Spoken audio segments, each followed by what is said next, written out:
Alright, for today's video, I am going to be showing all of you the best class setups for all the new weapons in Season 4 of Battlefield 2042. And if you guys do enjoy this video, make sure you smash that like button and subscribe to my YouTube channel. I'm trying to reach 4,000 subscribers if you don't mind. And without further ado, I'm just going to go jump right into it. For the AC-9 submachine gun, you want your first sight to be the Cobra sight, and then I run the Ghost Hybrid in the second slot for medium range gunfights. And then for the barrel attachment, you want to use champion muzzle brake, but you could also use the Warhawk compensator. I find that it actually does not get reduced by that much even when using the Warhawk compensator on this gun. And then I choose to use the 6KU suppressor because the rep suppressor lowers projectile velocity, and I would rather my bullets hit the enemies sooner rather than later. And then for the underbarrel, you want to run the stranded laser sight. And then for magazines, you want to run close combat extended mags for all those close range gunfights, and then run standard issue extended mags in case you run out of ammo, but this is also better for medium range gunfights. And then run the close combat rounds, the regular ones, in your third slot in case you run out of ammo. For the RM68 assault rifle, I choose to use the Fusion Hollow in my first slot, and then I choose to run the M22 3.5X in my second slot for medium range gunfights. And then for barrel attachments, just run shortened barrel. There's really no point using anything else, especially the regular suppressors, since this gun has a built-in suppressor anyways with, well, I don't know what to call this really, but it already has suppressors, is what I'm trying to say. There's no point in having any of the other suppressors in your second slot, so that's why I just run shortened barrel. And then for the underbarrel, I choose to run the MGL laser sight, simply because I like to increase hipfire accuracy, and then I run the grenade launcher in case I need to pull it out against vehicles or infantry in close quarter situations, of course. And then for magazines, you want to run close combat in the first slot, simply because it's, well, faster reload and you got better recoil control basically. And then I also have the standard issue extended mag in the second slot just in case I run out of ammo.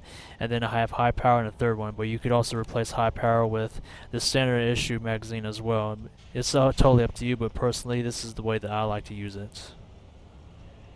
For the RPT-31 LMG, I like to run the Fusion Hollow sight in my first slot, and then I like to run the Thermal 2.5X on the second slot for medium range gunfights, but it's also great for controlling recoil.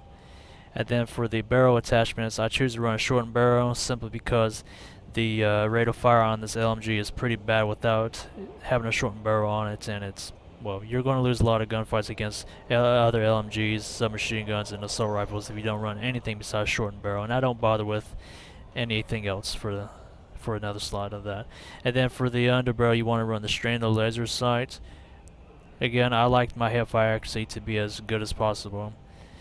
And then for the first magazine slot, you want to run standard issue, and then second high power extended, and then third high power in case you're running ammo, which you probably won't ever have to worry about using these two other ammo types, to be honest. But personally, I choose to use the standard issue in the first slot simply because you have less recoil compared to these other two. For the Super 500 sidearm shotgun, there's not really any attachments you can really put on this gun for the most part. Personally, I just have a Fusion Hollow sight simply because it helps with using slug rounds if I ever need to pull with this out for whatever reason. But other than that, the iron sights on this gun is pretty good too. And then there's no barrel attachments, there's no under barrel attachments. It's only sights and magazines, or whatever you want to call this. Which I run buckshot for my first ammo type, and then I run slugs in my second slot, and then I run flechette on the third in case I run out of ammo. But personally, I don't think you're ever going to want to. You're probably never going to use flechette rounds. They're not. Whenever I was using this gun earlier, they don't seem to be any much better at killing infantry than the regular buckshot.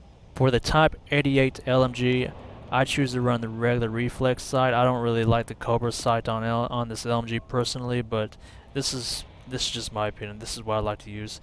And then for second slot, I like to run a 3.4X for medium range gunfights simply because the ACOG sight to me is just complete trash. And then for my first barrel attachment, I just have the default muzzle on. This gun really doesn't have much recoil, so I mean you don't have to worry much about having to control recoil, so that's why I don't run flash muzzle in the first slot. And then I have a suppressor just in case, but I highly doubt I'll ever really need to use it. But hey, if you do get a flank on, you can pull out the suppressor and then maybe you won't get spotted by enemies, right? And then for underbarrel, I choose to run the laser sight because there's really no recoil or hardly any recoil to control. And then I have foregrip because why not, and bipod because they don't really give me an option to remove a third underbarrel attachment, whatever. And then for the first slot of the magazines, you just want to run extended mags, and then you want to run default mag. In case you run out of ammo, of course. Not much to this, really. Oh, and I forgot to mention this has iron sights. I don't ever use them, they're just there. For the SVD, you want to run the reflex sight. Again, I don't really like the Cobra on this gun, the Cobra sight on this gun personally, so that's why I choose to run the regular reflex sight on this. And then I have the PKA 3.4X for medium range gunfights, simply because the ACOG is trash, as I've said before. And I have a rifle scope just in case I want to use this as a sniper rifle. And then of course you're always going to want to run the default muzzle on these vault weapons, and then have a suppressor just in case you flank and want to stay off the minimap. And then this gun really has almost no recoil, to be honest. Actually, I don't think it really has any recoil, so just run a laser sight on it, and these other two attachments are irrelevant, just like the flashlight or tactical light or whatever. Stay tuned to full-length videos for each of these weapons. I will go into further detail of why I use these attachments later on, but yeah, this is just going to be as quick of a video as I can make it. So I hope you guys enjoyed this, and I really hope it helps. Later.